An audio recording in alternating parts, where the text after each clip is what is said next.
Le plus grand événement géopolitique de 2025 a eu lieu en Chine la semaine dernière. Les choses sont sérieuses quand le Premier ministre indien ignore 4 appels de Donald Trump et qu'il fasse sa première visite d'État en Chine depuis 7 ans à la place. Pour rejoindre Xi, Poutine et d'autres dirigeants mondiaux, lors d'un événement que de nombreux experts en géopolitique qualifient désormais de changement officiel de l'ordre mondial. La décision d'imposer à l'Inde un tarif de 30% était déjà une erreur coûteuse pour le gouvernement américain. Mais quand Donald Trump a imposé un tarif supplémentaire de 25% à l'Inde pour l'achat de pétrole russe, cela a enragé toute la nation indienne, car ils ont immédiatement vu cela comme une attaque contre leur souveraineté nationale. L'Inde, économie à la croissance la plus rapide, a besoin de pétrole brut bon marché. Et pourquoi l'Inde devrait-elle arrêter d'acheter du pétrole russe alors que même les États-Unis, à ce jour, importent toujours de l'uranium russe? C'est juste un autre exemple de l'hypocrisie constante qui vient de la Maison-Blanche, et la raison pour laquelle de nombreux pays à travers le monde ne se soucient plus de ce que dit le gouvernement américain. La décision de Donald Trump d'imposer à l'Inde un tarif stupéfiant de 55% pourrait rester dans l'histoire comme la plus grande erreur de politique étrangère d'une administration déjà historiquement désastreuse. Et si vous ne me croyez pas, réfléchissez simplement à ceci. L'an dernier, les armées chinoises et indiennes ont été impliquées dans un différend frontalier ayant causé des pertes des deux côtés. Aujourd'hui, leurs dirigeants se serrent la main pour la première fois en 7 ans en Chine. Et la seule raison pour laquelle cela se produit, c'est parce que Donald Trump a gâché le partenariat le plus important de l'Amérique en Asie. Trump avait promis de rendre sa grandeur à l'Amérique. Il est donc désormais évident que cet acronyme signifie « rendre sa grandeur à l'Asie ». Nous savons que Donald Trump utilise les tarifs douaniers pour intimider les nations et les pousser à négocier. Mais l'Inde et le Premier ministre Modi ne joueront pas avec la souveraineté nationale. Au lieu de se plier à l'attitude impériale de Trump, il a fait exactement le contraire. Il a pris l'avion pour Tianjin pour assister au sommet de l'Organisation de coopération de Shanghai, et a veillé à ce que le monde le sache. Modi a publié des photos où il sourit dans une limousine avec Vladimir Poutine et échange des salutations chaleureuses et des rires avec Xi Jinping. Une humiliation publique de Donald Trump. Pendant ce temps, les États-Unis sont restés impuissants sur la touche, regardant des années de stratégie pour diviser l'Asie s'effondrer du jour au lendemain. L'ambassade des États-Unis en Inde a publié ce message sur X avec une citation de Marco Rubio. Et comment l'amitié durable entre l'Inde et la Chine est le fondement de notre coopération. Soyons honnêtes, c'est juste une autre publication déconnectée du gouvernement américain, une tentative désespérée de sauver la face. Il est temps de dire ce que tous pensent. Le gouvernement américain sait avoir perdu l'Inde, car Trump a poussé Modi à rejoindre de nouveau le Brésil, Russie, Inde, Chine, Afrique du Sud avec la Chine et la Russie.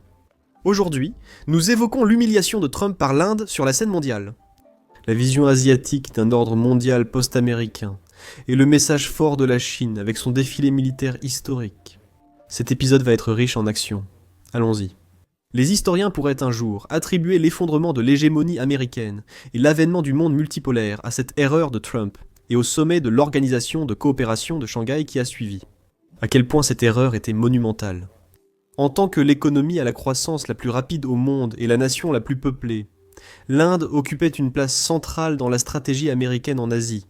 Le plan de confinement de Washington reposait sur le Quad avec le Japon et l'Australie, mais la position de l'Inde à la frontière chinoise donnait à l'alliance son atout majeur.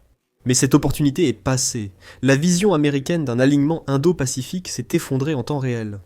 Et avec elle, le cœur de la stratégie majeure de Washington dans la région. C'est une catastrophe pour les néoconservateurs voulant lancer une nouvelle guerre froide contre la Chine et la Russie. Et si vous voulez vraiment comprendre à quel point c'est une erreur colossale pour la politique étrangère américaine, écoutez simplement les paroles de John Bolton. Un ancien conseiller de Trump qui admet maintenant que cette erreur coûtera cher aux États-Unis pour les décennies à venir. Il y a beaucoup de mauvaises nouvelles ici, très peu de bonnes nouvelles. L'Occident, surtout les États-Unis, a passé des décennies à tenter de détacher l'Inde de l'Union soviétique depuis la guerre froide. La Russie, en achetant des armes sophistiquées auprès d'eux et en mettant en garde l'Inde contre le danger que représente la Chine. Ceci est illustré par le quad de sécurité asiatique, Japon, Inde, Australie et États-Unis. Beaucoup d'efforts ont été déployés pour rendre l'Inde plus encline à coopérer avec ces pays.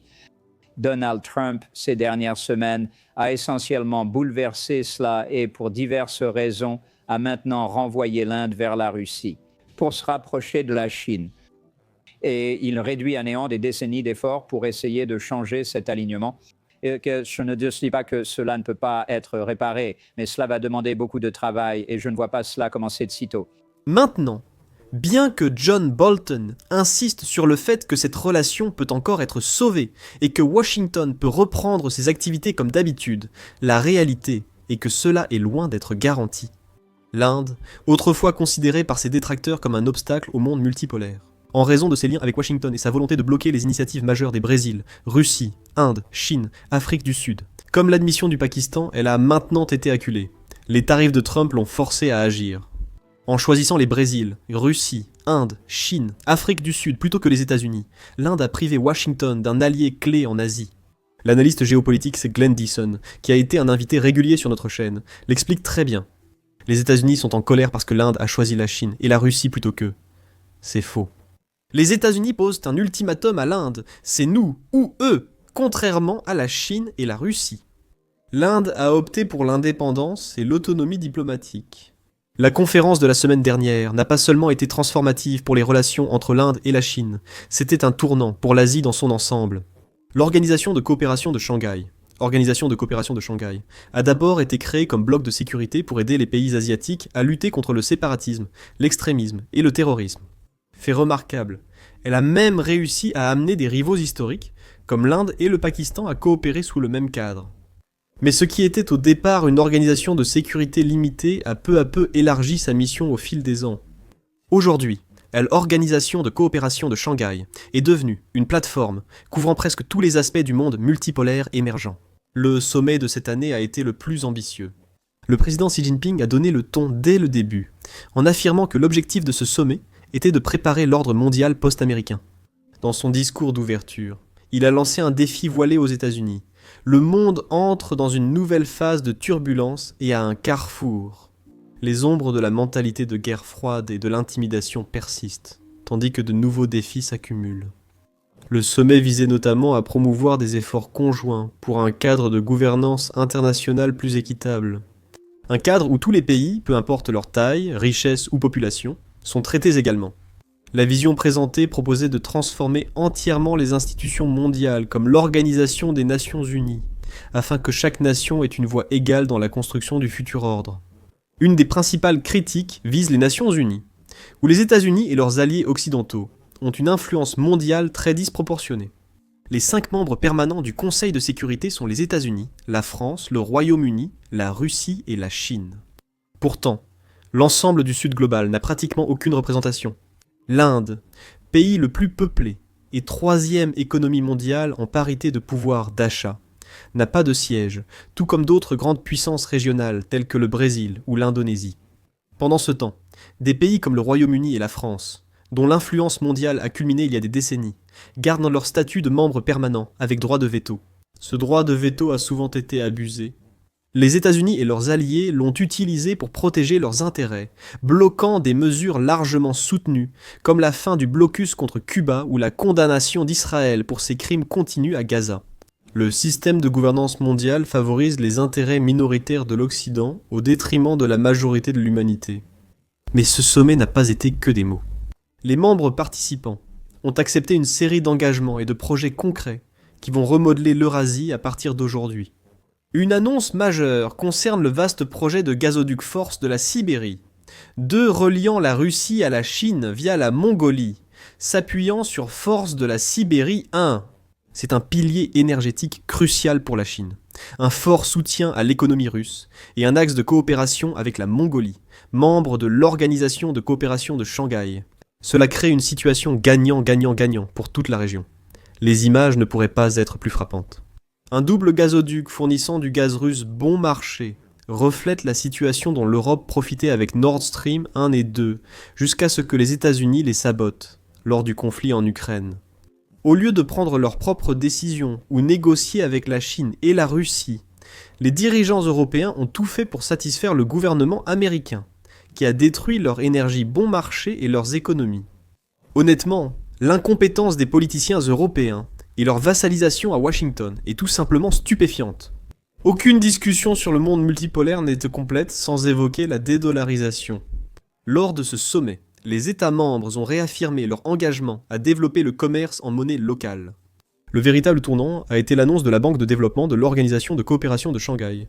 Cette banque de développement défie la Banque mondiale et le Fonds monétaire international dominé par l'Occident.